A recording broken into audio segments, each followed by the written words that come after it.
ধৈর্যগুণ হলো মহাগুণ। ধৈর্যগুণের উপর কিছুই হয় না।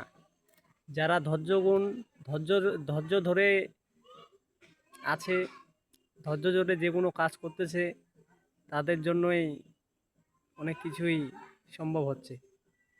তাই ধৈর্য ধরা শিখতে হবে, ধৈর্য ধরে থাকতে হবে। যে কোনো একটা কাজের উপর ধৈর্য রাখতে হবে, আত্মবিশ্বাস রাখতে হবে। আত্মবিশ্বাস না রাখলে হবে না। যে কোনো প্ল্যাটফর্মে কাজ করতে গেলে অবশ্যই কন্টিনিউ কাজ করতে হবে। সফলতা একদিন আসবে, আজ না হতে কাল আসবেই। তাই লজ্জা কিনা ভয় এগুলা বাদ দিয়ে কাজ করতেই হবে। তো বন্ধুরা, সবাই একসাথে কাজ করি, সফলতা আসবেই।